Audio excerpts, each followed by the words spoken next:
enti abusia ye nyina ya mmoa awuraba yi na ne mpa ne ntimi mrem e kristofo nyina nsa anyi misubiem amen yentu akasebo no so ne enhyase ye shakasebo no ase abesa enakakra nie eni na wotwe mienu ane beto dwa se Ghana Nhyiraba wa ye na dwuma esensem troni sewa am here na chese sewa me wa ha sewa am here ebeto dwa se video bi na social media no so a ene anya asem keto atopa gengen na video ni play montre so no awuraba yi ne nkanchima anasa ne mpena na chese one ne dampam ana de na wo moye de nyankopon ne hon konkonkran ne nim ebeto montre so ma chese Ghana fo wonu mo etafre wo no tafre papa wo mo so etentesi oto atiye emranti ahodo a wo mo so dwonso awie kokon so dwonso aye pa na we nam so amame no kasa yi Ghana Police Service wonom ana o my Ghana aya prosecutorial powers ye de ahye wonom nsanti wonom aya hwehwemu na wo mo de to dwa kirem se wo mo nsa aka emranti eye mienu ana wo ba baako a kire se wonom ana ye de kwado no ebebo wo mo na ebresem no yedo makwa kwetire mu ewo court na Ghana Police Service nkrata no wonu mu ekire mu ese emranti a wo mu nsaka wonu mu ananipa miensa wo mu soso se enam wonu mu so ema sewa amehye ni kokua mu nsam nimpa mu agura wo die video beto amontre so no emranti no wo mu di nie Adam Xavier Kati wo ye film maker anase wo twaseni ana Candila kwachewa abebio wo ye odwadini ana Henry Amponsa ye bone mrane se Henry Face wono aya branti a wo hwe video no mu a wo mu kirem se wono ana na wone se wa amehye wo mo dampa mu a ene kasumadaka hey kasumadaka enti wo mo na chese wo mo eye sa no na emranti ya mienu ene awuraba yi ene kwadu a ye de abo wono mo nyina no ene se woni obi kukuwa mu nsam abato montre so na wugina eno so na wugi sika you can say sexual extortion, any intentional distribution of intimate visual recording. Not just as wa am here. Ne kukuwa munsam, ni home, ni nyinatima batomo antrenso Ghana fo nyina hwe bi atrese. Aye nsem pipa. Na aposi fo ankrata no mo echirem se bone a emrantie no adie no. Se wo de ko emremu a ye friend conspiracy to commit a crime. Ama afenso no a non-consensual sharing of intimate images. Achese okenka wo magani emra no a section 23/1 Criminal Offences Act 1996 no a etia sadanso ana Cyber Security Act 2020 and also a non-consensual sharing of intimate images. Na chese wo kiremu a non-consensual no ene se woni nipa na so ho ama wa anya ntum se fa video ni bra ana ode baye enu nti non-consensual wuri nipa na anyene ho ana ade baye enu nso mu kirem se etiamra ana afa ekura nso no wo bra video no empenefo nde bato montre so mrante nde baye no ana wo musa gina so ana wo mu demand sika ana wo frɛ sɛ wa mehie ana wo sɛ wa mehie no uhem aba bedi efo so se man sende sika de a ene ye sɛ dam wanie wo bia behwe bi ewiase nyina bete nka enu nso emrem ye find sexual extortion and also contrary to section 66/1 and Cyber Security Act 2020. Sani ama we nyina no ana empenefo agina so kirem se boapayo bi ana emrantie mienu ane awuraba ne din ade Candila kwachewa abebio wo mo kabo mu se wo mo di video no ebeba emontre eso na sa video no menka ho asem pifiri se Ghana fo modin kan ahwe bi edada na woko social media no so a eno ana Ghana fo ni bi kirem se na se video we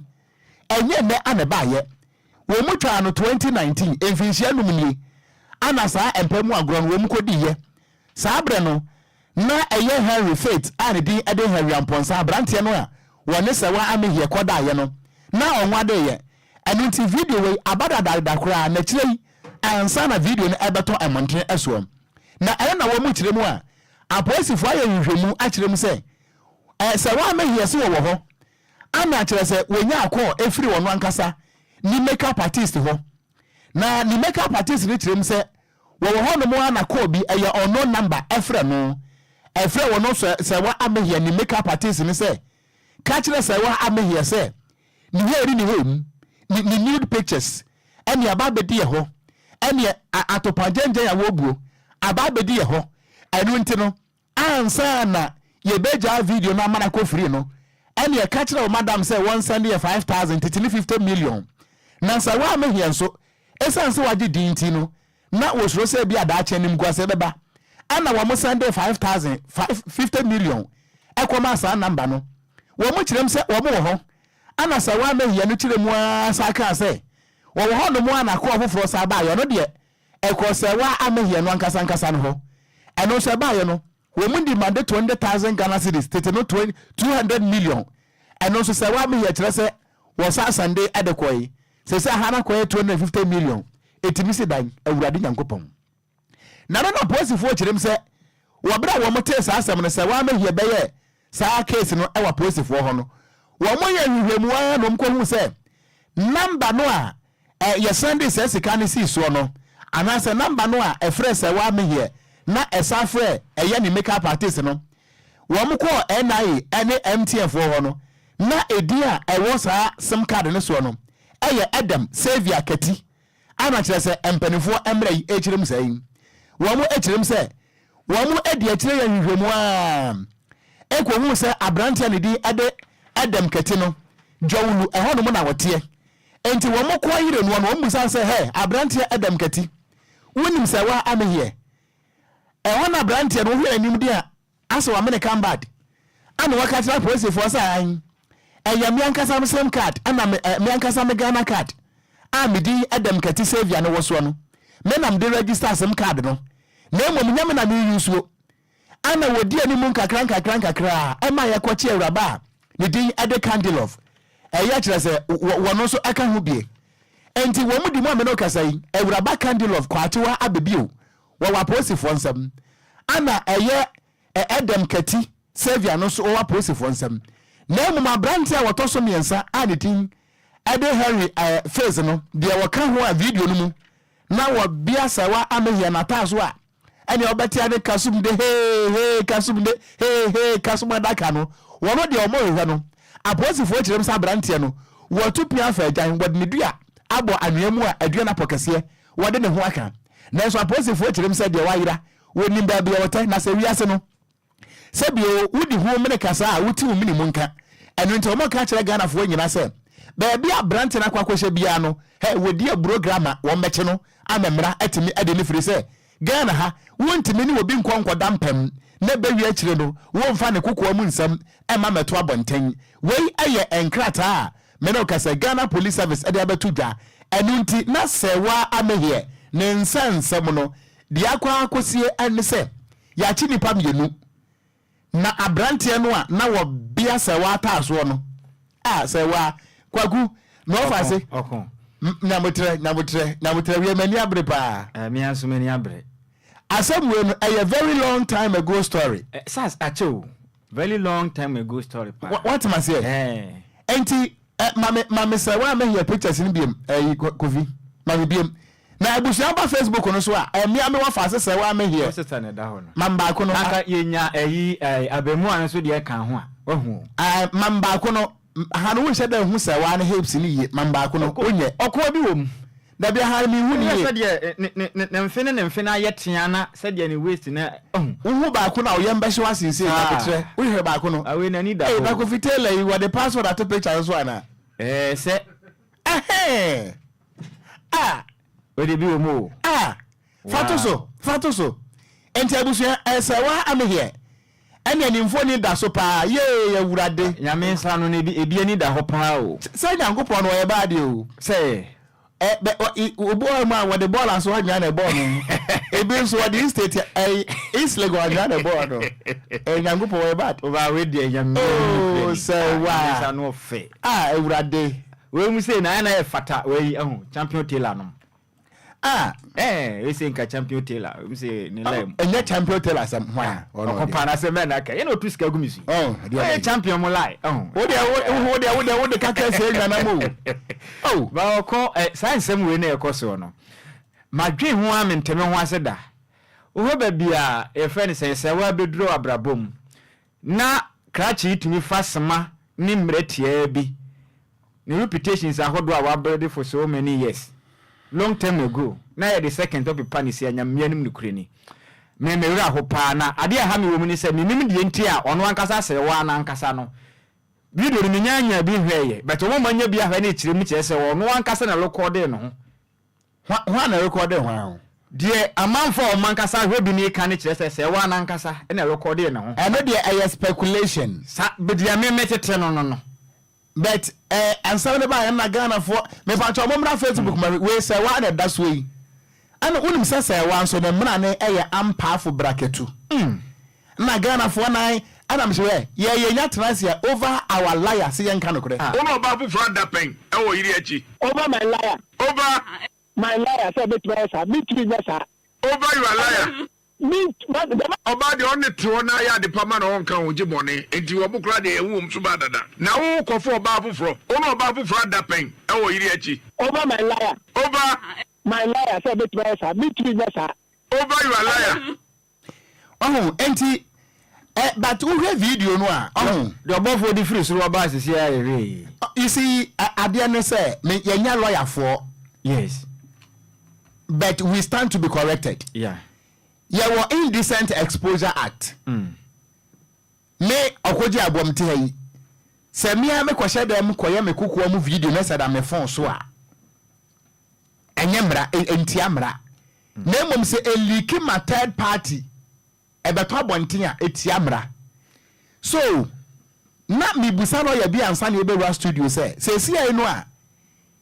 ye chesi mrantie mienu ne oba ba akon. The question is na say wa me here wa ya wa say ye video no na if so ya wa asese wo no so ye che no but what must here oko video ebetimi aba say me video me ho se me video me ho na me de ma ho say je a na me ma ho kwan say fa kwa abonten a emra ma ho kwan say wo de koto abonten say eno na ye non consensual then but the question is mokai Equiapim polo one ne ba Equiapim polo de no e ono a ne twa ne picture meboa eba ye say ye emra de no and wo hwe video no a everything shows to say wa was aware say you recording no whether say ono a say she was aware ko the camera na sinanim na be ma ne tar na ho de obofo de ba say wa na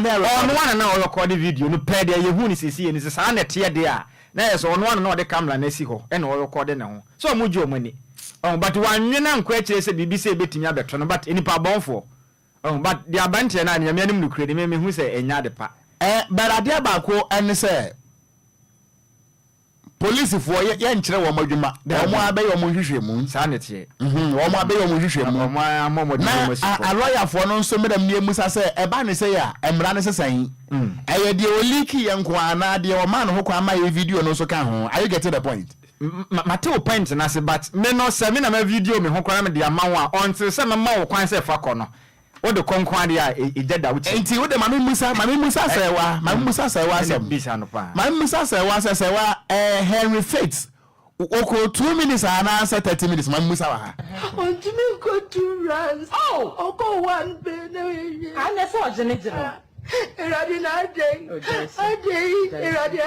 na me go connect me but 30 minutes free. Let me get 2 minutes for. Amanda umre na nso ye. Why? Ebia ni obeba no nya bro. Why? 30 minutes we nya bro so. 30-40 we nya. Until me go 2 rounds. Oko 1 bene. Ana so jene. Eradi na day. Eradi na me go connect me but 30 minutes free. Let me get 2 minutes for. Enti Ewurade be kire enti abusu aba Facebook no so a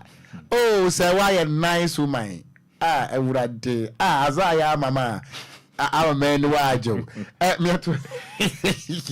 God me to akasebo say ye kopie mu asate matanum me dia ji madam say de ensem ne konde that's what they do waso be yeshi madam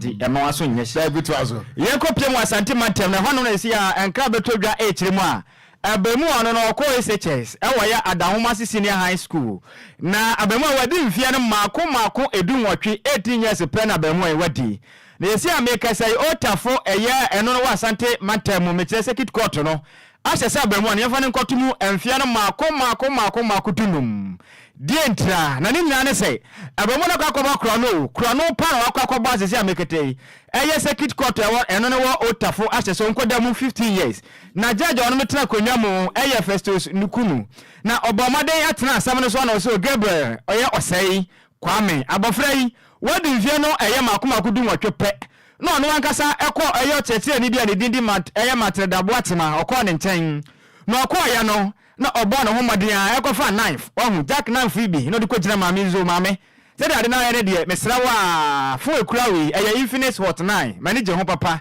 every so bag ma hu se sika ese me 570 Ghana cedis eno so sika so ani ye pa me nsaka betumi de abobra na oyere no ogi sika free maame nsam na asam wei asiye ewa match bosom nda na toso e 9 pimienu ene aduonu nan mu ewa me na bo eye anopa nonso abapa ho semadua sapapepe ene gebe osai Kwame ebo modern kwotese Matilda eso egi ni sika ena afi ne fon ebo bodi nyinan na no na Matilda te asam no se da bi eye nsamone pa se obetumi ato ahye me so edim bone yente sa ne santi obo modern ekoloportu case ni de koma eye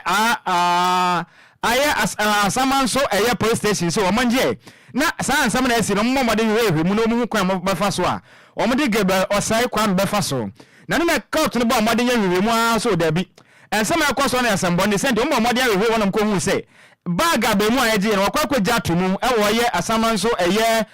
nwia bi mu ho no ma wagya e de ato ho no eno ati na post for no ba omode ye wewe mu a na eye match bosom no ne da to so de nunum ena Matilda onamu sa no wankasa kokko PSO Gabriel no edo na danfo ba ko no ye adwuma o campaign bim ewo eno no ewo ye adahoma so okwa na sa krachi dizemu bia jase wo bro adwumaden sa obenya sika de achese apodo na no ko ba post for man ya sa hwe mon kwa hwe Gabriel na se ukopie mu adahoma so a achese wo kokko pie mu o campaign bia de wo ye adwuma ji sika no na post for se da bi sa na tede na enmanu mu kwa kwache no ene man fa Gabriel ho anche no ana post for kwache Gabriel na mo chi ni wie ye no asema free Gabriel no me de ba ni so dabi apostle for chia ma chi ni Kwadwo me de ba me no enya de me de hu for ba kokra no kra ba kokra ponim ena chi na apostle for se hwe which na say wudi ni asotro kro ma no ani su pa de je say wam ye sire ni su ma na no so apostle for nya abotra se me de hu for me confess no kra pa me na mbo moden ekwato se matredabo atenso eji ni sika ena na phone so ne bag nyina ya me na metiye na mna waje bag na asema waka ne so waje bag na pe ena phone so du kokopie mo ye edum PZ na kwato phone 250 Ghana cedis pe phone ne bo so mbo 7 na Ghana cedis no o kate so de matufo bo 250 Ghana cedis pe no diska no o de phone kokwaje ye ena eye state space prosecutor ne din ade inspector Alfred Ayuk ena wache mse dabi sana mo na eye Gabriel to no eti o manga na mamra ne senti no onkwankodam friendship mako tunum afi so anya dwumaden fa ka ho se ono ankasa yesu kunya wanya mfie dunum pe na wahu ayo chekire ne matadabo eye boatema wahu ne mabo na wakobo no kro no agye ne ho ne ma ete saa ne de okoya dwumaden no mfa so mapan na se tire no ofrimu fia saa na mofo kanka ete saa no ontumi entubi yento awia pamto breka sebo no eswai na awia de ensem wa hapa na ensem ni bo ho no mu a ohi abaka sache nanso nchai amapaya na esisie enu ntini eye opposite kura so beka se eye very long time ago story untimi nkan sa dabi Kwadwo betima kan sa dabi untimi nkan kura ade no esia ne ade ba sanity esia ne ade ba na me no ho miensa na wonu wi go wi nkwan se mu jitum dada na I method for jitum na yintum Now the only one was no. Because a very long time ago story. Enti ebi on mo abeka say a very long time ago story, but we dear Asia never. Oko we baby oka e mesere pa. O se ori wia. Sa mbra me catch no. Mama ntie tie. Na me no ho miensa na wonu wi. Go wi nkwan se mu jitum dada. Na I method for jitum. Now the only one was no. Because a very long time ago story. Okay. Enti ma men kai Ghana for messages in the kakra Kasiebon your friend aje mensem ya owusu ana o see DL news e mo de pa was say more fire ana justice with the frika so aya amanyosem mpacho mintime kan ana Janet Sapon was say good afternoon wofa me wofa asmaju so Sulemana Ibrahim ana was wofa ono wofa say in fact you guys are too good not is a good wa eyemienu and I coordinate some of it. Sir. Good was a good. Too good. Sana is a good. Madam for back no good. So we try it TNT. Why any too good. Samuel Miasanka moya 3 good. Moya 4 good. Bro for no easy. Is a time 10 good or 10 good. Okay. Nana Okogyeabour Ocran with the Fabricuma Central. And was a fantastic news by all standard. I loud and clear. I was down smile. I saw it die home. And I say very special greetings. And come honorable Robert Lamte. Yada se papa Robert also. And I when ye abena and so nyameye was so take as your bonnet life ewa kaswa was here them. Anna Obuasi Kofi Buachi was a kas your bonnet demo pa. Kofi Parliament was the best station in Ghana, DLFM live ewa aguna bobikuma yada se. Anna fantastic Wilberforce was who take us a bonnet life Eddie Free said we assignment so was a kas your bonnet demo pa na wafasa bome. Raban Empire Nibium. Hey, Ghana 4. Oh, Kwadwo would you be on do be a request? Say, Obi Empire Bono Cratchy. Say, a Wilberforce and a sending message. Aye. I was in Pabo in your man quite here. Maybe there be. Member is here be. Ain't it Kwadwo Empire and memoir Naminai? So when you request the proper request, the bees one up who from Sucrete is Empire Bono. Sawan Bomano. Okay, any your mom pie Nibium. Bomano. Ghana 4 Empire pint, my mama Bomano. Aye. Want me go to runs? Oh, go one baby. I'm a surgeon. I will go. Connect me, but 30 minutes of free. Let me get 2 minutes of free. Why? If you are a Nyobano, why? 30 minutes when you are broso. 30, 40. Want me go to runs? Oh, go one baby. I'm a surgeon. I will go. Connect me, but 30 minutes of free. Let me get 2 minutes of free. Amanda, why? If you are a Nyobano,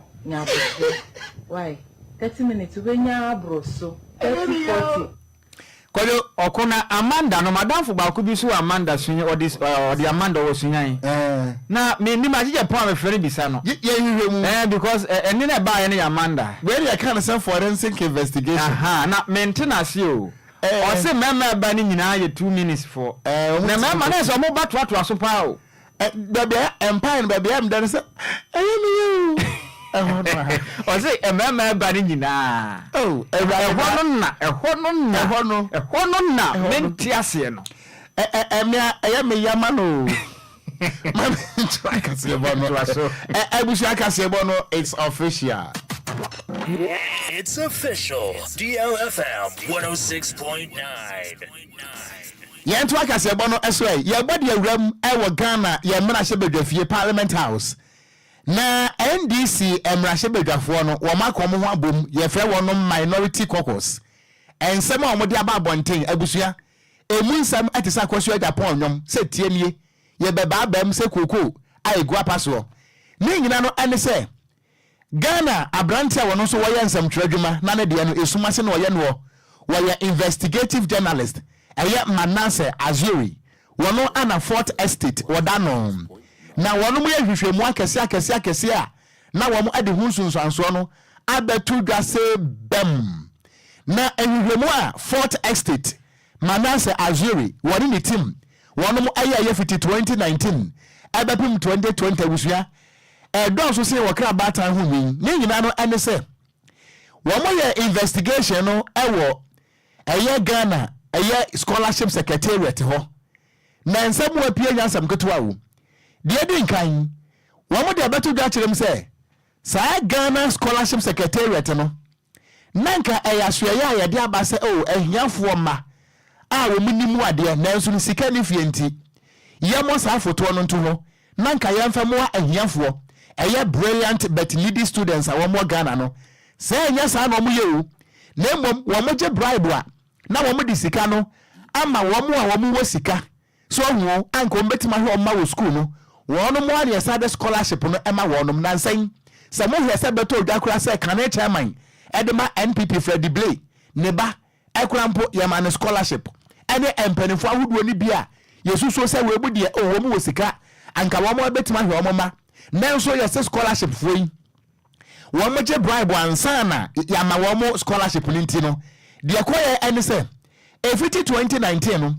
ane ye scholarship no ama esikafo titiri wo mo ye MPP fo MPP mpanifo yi ana wo mo ankasa acha scholarship na ma wo mo nti ehiafo ma no a se bionka wo na ye boss afoto no ma wo no de twia kai adwonko adwan adwan ya bo wo no ato ba bi kura na busua wo ba Facebook no so a enkrata no American kan no eda so nti ye kan a na won so aka bia de akire fe se ye mpa abodi akeka ne nyina no ene se enhwemo no ase ye di sika no ema won mo a wo mo influence favoritism a kire se wo mo wa bem ana wo ma che sika na ma wo mo ho na nsam no beto odwa no Ghana fo nyina mpo wo mo Ghana ha won mo wa brochire mpo ade abeto so akire msa ampa na wo mo kra mpo ko scholarship secretariat ho eyese wo mo ko pesika no bi na nka wo mo de ama wo mo ma se bi ohia nti wo mo ko ya wo pania ne di ade Kingsley Ajeman a won na chese wo ya registrar e wo ho no wo demand sika fa sika bransa ne ama sika ye no ne se na amen sanse mo atima beto monten na no na wo mo akire mu se wo mo sra mampedi akufo ado se wone na aban no se wo mo bebu Ghana fa so wo mo kan kire Ghana fo ana afa kura nso so wo mo so bebu Ghana so wo mo kire Ghana fo na ehwehwemu na ba monten so no evidence ba ko a Fort Estate wo mo betu da kire mu a na papa bia wo no wo ye MPP ni ba mapa wo ye NPP big man wo sika pa airport residential area Enquires ho no tie wo no sei yamane sika ni bi adaya oso peso okosu ade ewo Ivy League Harvard University eno no yamane $50,000 a kire se scholarship secretariat e down the man no ewa bra wo bi ankote airport residential anka wono abetima hwa no ho wo MPP ni ba mapa ade a wokoye postgraduate course ni nyina mo no wokwaji sika no ebi de sata to obi mu nie wo mo kirem se wo mo hwehwe mo no ebeto odwa se yema Mesa Mira Baumia Dr. Alhaji Mahmoud Baumia wono ankasa na yire ne special assistant wono so yema no 17,355 euros wono so yade ma no adaya wono so kwa kosua de ewo UK ana afen so no NPP fo mpanimfo bi a wo mu sika dada wono mo so ye 57,210 euros ede ma wono se wo mo so nko no mfo nkonko sua de na no ana beto da se eno kura che no se wo Dr. Alhaji Mahmoud Baumia ono ana yire ne personal aid sika iwo GB na eno kura nto nchan ya NPP fo bebre a wo mu ntimi nkan ana Fort Estate wo mu kirem se wo mu hwehwe mu ntimi capture ya nyame ya domo a wo mu de babeto montre eso wo mu kirem se efiti 2017 abepim 2020 scholarship wa NPP fo akwakwagye se wo mo kwa brochira akwakosuya de no wo mo kan nyina bomu a eye ahankono 900 foreign scholarship awards ane ye de ama wonom nanso wo mo kirem se ade ba ko a ebufuo na etu akoma na ehia sotro eye Samira Baumia ne personal aid ne de no ehwemu ne kire se wo bra wo beti 17,355 euros no school no ewraba no wa nkokora Kwadwo school no maame na nkokora ana odisika no wasa ne sirim enu nti wo mo kire mu a na sansem wa Fort Fort Estate Remfo da betu dwan minority kwakwaso no ejira we so aka kire scholarship secretariat opania wono ana oye registrar e wo ho Kingsley Ajeman say ene ya wonsi form with immediate effect wo resign na so si form nso a wo mo ka de akire CID for say wo mo nya hwehwemu sada nso ana yekofo nso enya hwehwemu de eto so mienu Womo ka dia chere special prosecutor me am me wafa ase kisi agya ben say efiti 2017 a mampani Akufo-Addo ene NPP Dr. Mahmoud Baumia won befro abanya no scholarship bia no aban we e dia kwa montren so no ye special prosecutor so wonya sa hwemo no na de emra ne bedi no eni no na enwemo no a Fort Estate for koye no NDC for any minority no any Ghana for ina ehwe ni mu se wo mo ede beba abonten na wo mo nkra me yesa mo to de mampani Akufo-Addo ene se mampani Akufo-Addo 2016 wo she Ghana for bo say I am coming to protect the public purse na chese wo my Ghana sika ye beba ho bra ye beba ho ban ye the time ekuma ejani tuo e betwa ho ahia odo nsato mu a won satain wo mo ka kire mampani Akufo-Addo se brofo na wo ka ye no Ghana for remfi enu ntisampa se obe protect public purse ya de akosoi won hweda emra enti mini wono ankasa na aba mu mpanimfo abusuansam opie montrenso no Honorable Peter Notu Kotei wono Kotoi were MP were ranking member on Parliamentary Select Committee on Education were member of Parliament ewo Akachi North wono ananensa ehyasia Kwadwo okun aye hu we no allege on we no Fort Estate ana akoye hwemo no Manasa Azuri yes wo na dia betudwa ana minority no egina so de nkrata ababonten se netie dia na se scholarship no na nka ye hiafo madea se MPP fo na gia afade a ene mampani Akufo-Addo hwe na Kingsley Agiman wonsi form okomi hu ni se we na ye public interest enti na ya de bia do ma nyina koma so se ko base sa netie dia ne mpanifo ntu hu anamo ani manimu ya because ye nimu se kuro na ye timu no wono ma omu ni bienu na nka sa scholarship na ye de ma wono but sa kopie mu pass se na ekore na za manyofo no mo boye bre yesu okuro ma wo ese sa pepe na nsem na be kode na ye se mo boye yin omu wi ma sa bre yesu se wono ma omu ni bia ese se mpanifo hu omo bo no omo chema omo ankasa ho se de information e ba abontin sa pepe na tie de a na ese se omo boye bre yesu na enya de pa okuro nim Kwadwo okon so okọ Pentecost pa praise the Lord hallelujah praise him oh hallelujah Praise the Lord. Hallelujah. Hallelujah. Amen. I have a belief in God. And I believe in God. I have a belief in God. And I believe in God. I have a belief in God. And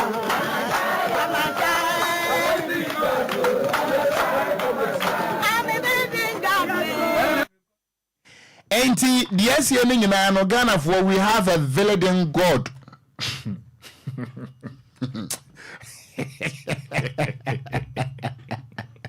Oze what they God a validating God okay want mantini yenti no open money o there be dem be say me team me nyanchire mu ni I'm warning you ade away no in fact I'm warning you. I want to warn everybody in this world. I want to warn everybody. Why you people say that because of me, children clothes they cost now? Are you disrespecting me? Why you don't say because of me, children's clothes are now expensive? Enti I'm warning you. Matemadiatum. Twaso. Yeah, to akasia bodo se kwa ko pimo waswafo a ohwe omanga na manwe service metre Minister of Interior aye Henry Kwate wakwa ko pimo ewa polisi fo atena ye no makodidi nkoba na ode won ne kese pa de aba motre so sensiram surafo ye momoden kan na Ghana mama nyina ntibi na ndra da mo ko pimo ye polisi fo atena ye na one Inspector General of Police Dr. George Akufu Dampare polisi sahine ndra da metre adwadai eye eprobesin ne da na toso nwotwe ana no adwada ya na de tu na nim no tirem so tapi Ghana mana ya timo na se polisifoɔ no emra wudo bia parliament fo kwa kwatena se ajatum se yemfa ndi dwuma o man Ghana mu na se yehwe bo ho ban se emra no ebetuma dwuma dwuma pepepe na o mamba no ho nyina atumi atɔwɔ nom okasa na o tirem so dabi o man mu na sɛn ukopem abafo tintan so a okɔ safatagwani kyese mfoni ahodo atwaguo pa ne videos ahodo a etwagu abafo tintan so no in fact uhwe bi ehwe wuwa ni so anyi adenti na yakɔ ne saa wo mayemu kyese opani yi tirem a kyese obi atumi kwatena abafo tintan so no abɔ ne ho moden ne wanya eye kyese iPhone bi 2x4 na kwatena abafo tintan no so no waso camera si ne so ene ensam pa obɛka ne ntene ne obɛbɔ no enya sam ketwa Kaka say about wabayin. So amanyokwa bi na so oni obi nya adwen pe na waso camera se ni so. Ene mu nnim na ba ya batun. Se aban wo pa se mu nnim na se kutia ya pa de na se kan ma twede. Ene wa mesi obi na wuti ametini se ten ni fa ntakura. Ena hanu kote kire ma dabi. Sabe sansem hu se no o ma Ghana yenso so. Nyama mra no so nya de agi sansem fon de tum ne senti. Aba ya ba batun ni Ghana ahobambo asem ne wo kase ya twa feso ya twa ma Ghana ne senti. Basa ye ebi ntumi fancy o mai mu no. Wa woni ma beduma de Ghana aye ahobambo ayensa ka wo mai mu bebi agrode. Police for any process anyina wada wo no ma no. IGP akufu dan pare mane fa wo ho mfa ncha wo kra. Se mra no se wo mu se ya oni woni pepe pesa de mra no se. Okasa na wotire mi so ma na ye wo mu no ye wo kwa wudo bi a wo so. Ubetuma adwane bi do ho asem. O wotuma ka wa adwan san se o ma ne ye o kabam ka bia mambo mu so betuma kire wa adwan. Ne mo anu kire se ubetuma de mra se wo nsem. Aka kan nsem bia a wo pe. Ese san nsem a wo beka no. Ese ne Ghana mamra ya je atumu no. Ene no ekọ pepe. Okay, can't send you on a Ghana, mamma, on the boy, Bradia. And ya damn run about so crowded senti. If you not deco, IGP a good for damn parade. I have recorded a trema. Someone said, Cold Rubber for 10 times, said, Mamma do my day. So I can't send beer. And a Ghana, mamma, on the boy, a bra, Montano. Mamma, man, any. Obisi kwa tramba for students and will be as and fata. Mamma dance a month on a Montano, Mamma Lano, and in Nipa. I feel so. One mama can be a woman, artist will be a quite number for 10 times so. I never be answered for to be a monoportal my pose for. Now, put the one channel, no more trainer so. Sabe a boy on my whole bind, sabe a battery about battery. Basa Yabiara and conquering. A man and a cote on ne a year post focus ya and send me say on the 2 1 money moon. As a law in Parliament, the forced publication. Social media has become a space where everybody threatens everybody and says anything anyhow. As IGP, you have the powers with you. People sit in the comforts of their rooms and they threaten. Oh, on the day of elections, you make trouble. Anybody who makes those remarks will go after you because that is what the law says. Your statements, your actions should not incite the public. It must not create fear and panic in the public. Free speech, free association, free movement, but we must be guided by our statements not to create fear and panic. Any power ten and castle or case or swap for her Ghana man, yes, or Henry Cutty, and our ten and castle or casa no co. Sans and some way nunca, and see a 4 crab manka me pepper can many badger hopa. Always said na bear for no son, near my name for Nibia, Hunana, and what to do. A cyber security for you, cyber security for no, some mom number moto. Cyber security is the idea. Near my who chrome hand and saying, in fact, sanity be an yakura, and yet, Mrs. Say, me co social media, and so I didn't carry the dim answer, me fa kwa monko. Chesa wo hwe eye SHS nkwala nketenkete ya ba yi pa ne mfoni bi omdi guso chesa wo tumu se bi kura classroom ankasa na nkwala itete honom no mabua deja na camless wo manim adwaye adwan ne nsema ne papa na mama kura anti bi da no oka enti kodwe nto aso yento aso ye to aka se bon so akoyanim ebusua ebre kakra ni ana beto odwa se enuro ahodo a yakra edi free abrochiri aba bedru tema port a no eba beboa ama chese HIV AIDS yade yi ensamawa tuberculosis malaria entridi ni nyina nka etime to ase ne sa dro no aba be kata maport ni nyina no ene se sika empanfo de bekle tax ye da so levies eguso ene port charges eguso $3.6 million enti sa ndo no aka ho no ma bepem ne sa ndo ne yentimi eyiye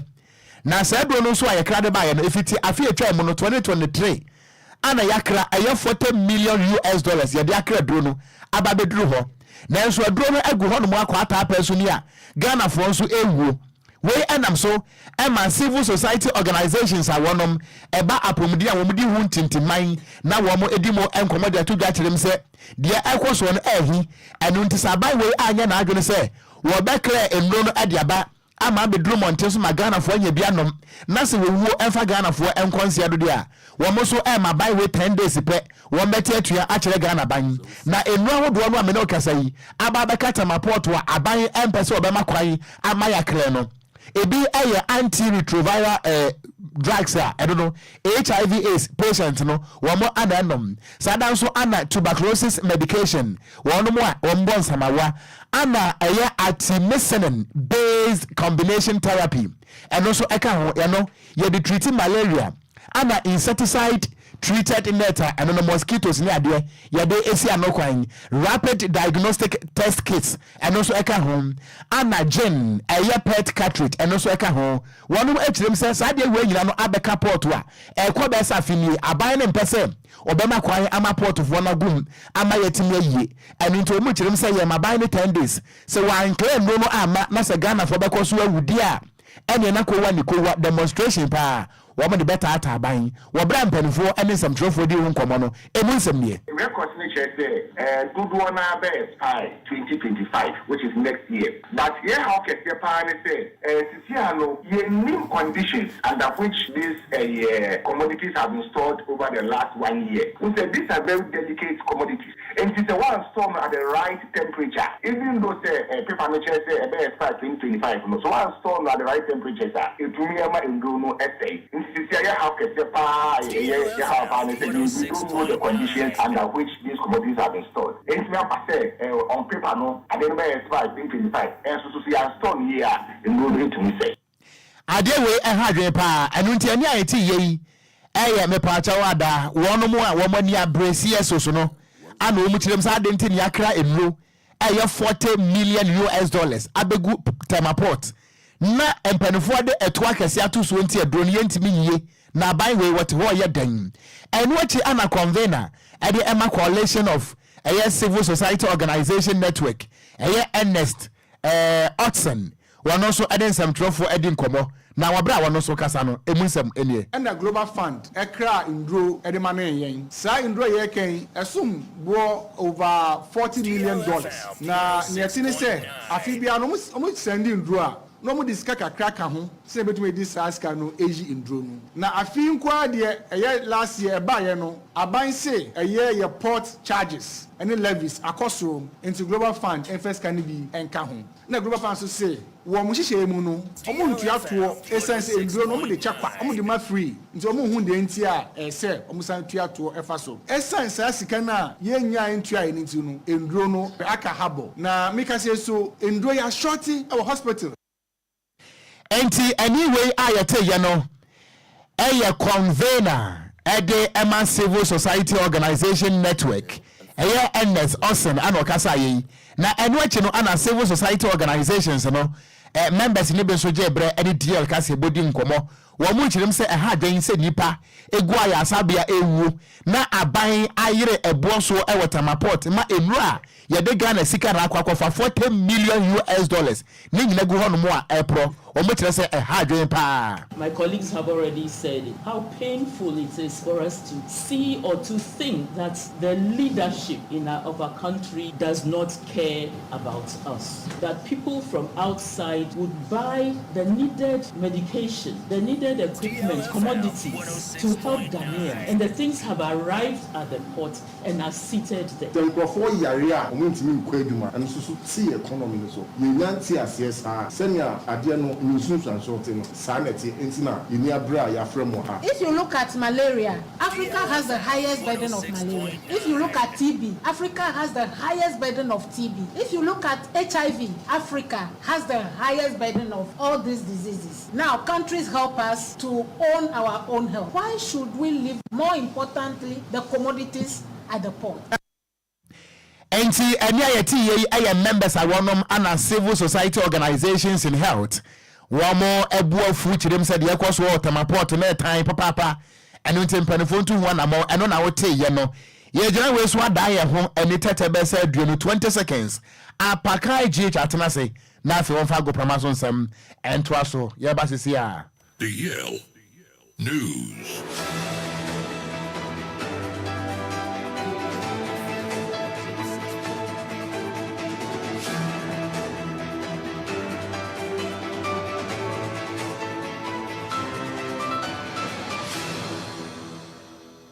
Right, Abusian Samo Bibiala ha, Amo Bibiala Kwabam from Radial 106.9 FM Casafidio so and that brother we are prem to break us a sumre do sa good yemun sama was so ya bobo no ebusia ye de be down na hu ne ekọ ene ne ba ewa good yemun sampi na eguyan pronso a ye de ba Ghana good yemun samwa and of course in crofon close to dia wa ya bobo ni nyina no a ye de ba ebusia tantam so ano yen hyen sam na se emfa wa yen hya se emfa fi Ghana mnante esi aka wa manone na yen fa won sampi na emfa to anim dia yen rem ewa West Ham United boboko no o makache na ehọ na Ghana ye midfielder ye friend Mohamed Kudus osina kan na Frederick Omar Kanute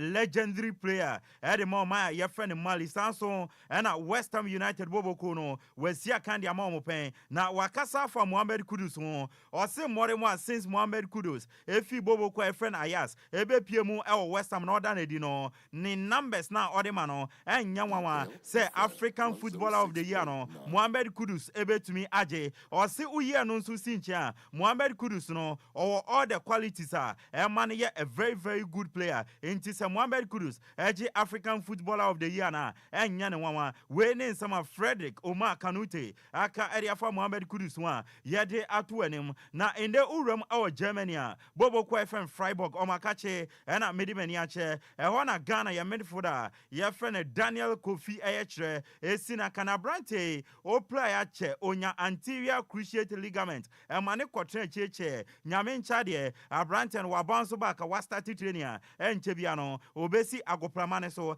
start esia kan dia ma Freiburg ene Ghana we ni ani jesema eba na onim se enche bia no oman Ghana Blasters no ye ne Mali 2026 FIFA World Cup qualified game bia ye de bebwani na report FIFA catch na eba ne echema wan hwe asa Ghana game no ombe yi di akokomoros ne akobo esan se Kumase Babaya Sports Stadium no FIFA chira emiti omo requirement no enti anhwe na sa Ghana game ye ne oman Mali bebo no ebia no mayi akokomoros na yakwakobo na dream sessions no wonim se omo CAF Confederation Cup no semi final game no second leg omo ne Zamalek ebebo Kumase Babaya Sports Stadium na FIFA ana CAF ama omo na otwimie no se omo nya nyama meba bebubosi se omo ntuma nya sa nyama ne dia ebi omo game no so omo yi e de fi Ghana omo chema omo se pitch na ye boss ball no omo improve eno achi lighting dressing room anytime no omo improve eno achi nso no in the microphones press conference room no omo hwe no omo fix e na afenso microphones stand no no omo hwe no omo fix ni nyina press conference omo anya sa nyama we within our twimienu dia omo game no ombe yi e de fi Ghana eno ne nsema ba na Abdul Karim Zito ena ye head coach edema Dreamers Boboko no wakasa osi baby omadu omadu semi final ne de omo botai ene omo ni so ade hunu ene so ombeje CAF Confederation Cup no e de asi omo na so we ene nsema coach Abdul Karim Zito e de atudwa CK Akono former head coach edema Blasters kotokon so we coach omo pen osi nyama enkoye emfama kotoko ene omo coach Dr. Prosper na ogumde na so obesre supporters no omo ntai coach na ti entai team na ti embo mabomu se na be ya ende no omo nja team no ejejemu na mo ama coach no ende ontumi ntoto nyama ema kotoko ensamfa ne ntoma pamfra CK Akono efutu sema odi ama kotoko chitafo no Mr. Benunu Mensa Ghana Olympic Committee omo president no wakasa osi obese House of Folk campaign for say no House of Folk team na still na shares ni bi wo and ombetumaton na sa shares na wo no ebe ya omo ma supporters no embeto shares na wiase bebia football no say supporters na ye into obese campaign for say be ya shares no omo nya fama supporters no omo meto say na be ya supporters no so ebe feel part of the team we any nsema Mr. Benunu Mensa GOC president area tuga yedi amount na ende no Ghana Premier League no match day 24 no ni nyina abawie start ne say na ti 8 matches and your boy yenya home wins ne 5 and yenya 1 away win draws APM no amienu 9 total goals and APM home goals no 7 and away no 2 winning starter APM match day 24 yedi amount yamfa yani nchemu nkrofo close dia endra Italian sianum no 1 game etodwa bobo kwa efre Udinese etnafie ema Inter Milan ebechi omo ebo mekamienu a omo team ba ko me no ka se de Inter Milan ye kika ko de ombeji league no ewo Italy enwo ensem no UEFA Champions League quarter finals no and the matches me no ebeto dwa na say na tie uremu ewo Emirates Sports Stadium ewo England a referee friend Grant Nibek a office Sweden and ebekwa kosi ekodi sa game no ebo 7 p.m. Arsenal the Gunners and Bayern Munich and this game no ebo ani a big game by all standard and then the likes of Hurricane nyina no almost back to England our be shiabo bokwa ye friend Arsenal Mikel Arteta versus Thomas Tuchel why enebe carry day no emrene nkrabia enebe che and awuremo ewo Estadio Santiago Bernabeu referee friend Francos Lesteza a ofi France enebe kokodi sa game no Real Madrid and Manchester City and about 7 p.m. and as a game no so ebe koswa ye de won some edi ema wo na yebegyina so ne yede agudie mu nsem no edi asinyame adom na nwumre ye ba yede ne aka pina eba beto aso dia ma me amedi agudie mu nsem no edi blow na edi ameje so no eya Yesu ano de share Apakan GH the Blazer King Sam Radio over to you Okogyeabour. Meda say ebusuya Apakan GH and what the latest from the world of sports what they amaye no na mamenti messages ningu from na mensonko fantastic world force was say kasebono edamupa was sehi asanrenso yada se papa ana Hansin Diodu was say kasebono dem dansoman atomic hotel dansoman was say kasebono jai was one tibia no way ukram was say very nice ana ama love ya was I am watching you live from Teshi First Junction. Was I'm enjoying the news no pa. Entiama ya chia Teshi Tribune for mami for me one fast for na one more mami holding in ya chia one ana piaga with the frachimasafo was a fantastic news. Ana just say almost so dia ba dia abagai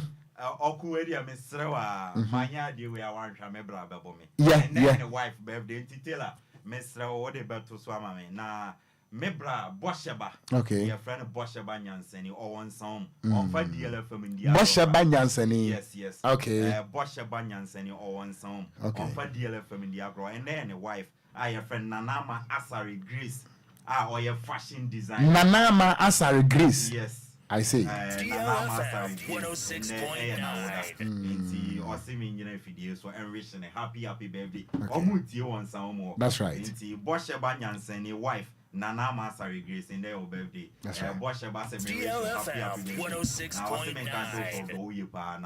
Now your money be an any so Nyanko Ponsu in Shroud. Into once again, Nana Masari Grace, happy birthday to you from Ukunu, Bosheba Nyansen. You're coming with us. Mo. Kwadwo Okon.